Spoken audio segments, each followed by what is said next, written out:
സംവിധായകൻ ഒമർ ലുലുവിനെതിരെ ബലാത്സംഗ കേസ്. നടിയും മോഡലുമായ യുവതിയുടെ പരാതിയിലാണ് കേസെടുത്തിരിക്കുന്നത്. സിനിമയിൽ അവസരം വാഗ്ദാനം ചെയ്ത് ബലാത്സംഗം ചെയ്തെന്ന് നടിയുടെ പരാതിയിൽ പറയും. പ്രിയമുള്ളവരെ, നിങ്ങൾ എല്ലാവരും ശ്രദ്ധിച്ചിട്ടുണ്ടായിരിക്കും, സംവിധായകൻ ഒമർ ലുലുവിനെതിരെ ഒരു പീഡന പരാതി. അവസരം കൊടുക്കാമെന്ന് കരുതി ഒരു യുവനടിയെ പീഡിപ്പിക്കാൻ ശ്രമിച്ചു എന്നൊരു വാർത്ത, ആ കേസെടുത്തു എന്നൊരു വാർത്ത നിങ്ങളുടെ ശ്രദ്ധയിലേക്ക് എത്തിക്കാണും. ഇതിനിടയ്ക്ക് അങ്ങനെ ഒരു സാധനം ഇറക്കിയോ? പക്ഷെ എന്റെ ഒരു വലിയ വിഷമം എന്താന്ന് വെച്ചാൽ, ഈ യുവനടി ആരാണെന്ന് ഒരു മാധ്യമങ്ങളും പറഞ്ഞിട്ടില്ല. അത്രയ്ക്ക് ധൈര്യം ഉണ്ടെങ്കിൽ അവരുടെ പേര് പറഞ്ഞുകൂടെ? താങ്കളുടെ കയ്യിൽ ഓഡിയോ ക്ലിപ്പ് ഉണ്ട്, CCTV ഫുട്ടേജ് ഉണ്ടെന്നൊക്കെ പറയുന്നുണ്ടെങ്കിൽ ധൈര്യത്തോടെ പുറത്തുവിടാൻ തയ്യാറാകണം. ശോഭ വെല്ലുവിളിക്കുന്നുണ്ട്. ഈ ഒരു പ്രശ്നത്തിൽ മലയാള സിനിമയിലെ യുവനടിമാർക്ക് സൈബർ ബുള്ളിങ് കാരണം ജീവിക്കാൻ പറ്റാത്തൊരു സാഹചര്യമാണ് ഉണ്ടായിട്ടുള്ളത്. പ്രിയപ്പെട്ട ശോഭാ വിശ്വനാഥിന്റെ ഏറെ പ്രിയപ്പെട്ട ഒമർക്കയാണ് ഇങ്ങനെ പീഡിപ്പിച്ചതെന്നുള്ള കാര്യം ഞാൻ ശോഭാ വിശ്വനാഥിനോട് കൂടി ഓർമ്മിപ്പിക്കാൻ ശ്രമിക്കുകയാണ്. അറിയട്ടെ, സമൂഹം അറിയട്ടെ, അങ്ങനെ വ്യക്തികൾ ഉണ്ടെങ്കിൽ അത് അറിയട്ടെ, അറിയപ്പെടണം. മനസ്സിലായില്ലേ? അത് അറിയപ്പെടണം, ആക്ഷൻ എടുക്കപ്പെടണം. അതുപോലെ സ്ത്രീകൾക്ക് വേണ്ടി എപ്പോഴും വാദിക്കാൻ ശ്രമിക്കുന്ന ദിയാസന, ഇത് എവിടെയായിരുന്നു സാർ ഇത്ര നേരം? നീ കുറേ നേരമായിട്ടിരുന്ന് സംസാരിച്ച് ഇതേ വിഷയം തന്നെ കുറേ വട്ടം ലൂപ്പിൽ ഇട്ടുകൊണ്ടിരിക്കുകയാണ്. അപ്പൊ ഞാൻ ഒരു കാര്യം പറയും,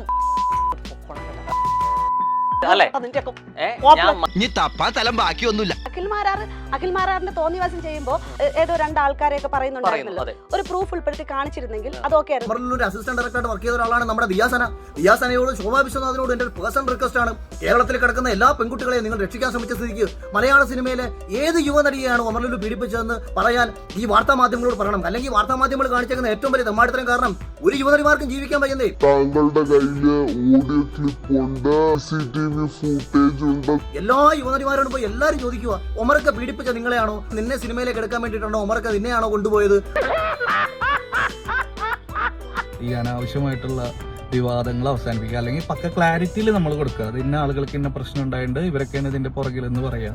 യുവനടിയെ ബലാത്സംഗം ചെയ്തെന്ന കേസിൽ സംവിധായകൻ ഒമർ ലുലുവിന് ഹൈക്കോടതി ഇടക്കാല മുൻകൂർ ജാമ്യം നൽകി എന്നുള്ളതാണ് എന്റെ ഒരു അഭിപ്രായം. അങ്ങനെ അഖിലിന് ആരാന്ന് അത് തോന്നിയിട്ടുണ്ടെങ്കിൽ യുവനടിയെ ബലാത്സംഗം ചെയ്ത അത് പറയാ കറക്റ്റ്. യുവനടിയെ ബലാത്സംഗം ചെയ്ത അല്ലെങ്കിൽ ഒരുപാട് പേരെ അത് ബാധിക്കുന്നുണ്ടെന്നുള്ളത് എനിക്ക് മനസ്സിലായി. സ്ത്രീകളെ രക്ഷിക്കാൻ വേണ്ടി ഇവരോടല്ല, അതുപോലെ സകല ഓൺലൈൻ മാധ്യമങ്ങളോട് ഞാൻ ചോദിക്കുകയാണ്, ധൈര്യമുണ്ടെങ്കിൽ പേര് വെളുത്താൻ പറയണം. നീയൊക്കെ പറ.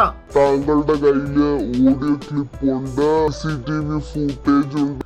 ഒമർക്ക രക്ഷിക്കൂ, ഒമർക്ക സ്ത്രീകളെ അങ്ങ് രക്ഷിക്കൂ. ഈയൊക്കെ നാട് മുഴുവൻ നടന്ന് മറ്റുള്ള സ്ത്രീകളെ ആക്ഷേപിക്കുന്നുണ്ടല്ലോ, വല്ലവനെ കാശ് മേടിച്ച് എനിക്കെതിരെ സംസാരിക്കുന്നുണ്ടല്ലോ.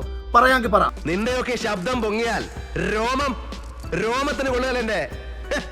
മാരാരിക്കുന്ന തട്ട് താണു തന്നെ ഇരിക്കും. മക്കളെ, രാജസ്ഥാൻ മരുഭൂമിയിലേക്ക് മണൽ കയറ്റി വിടല്ലേ.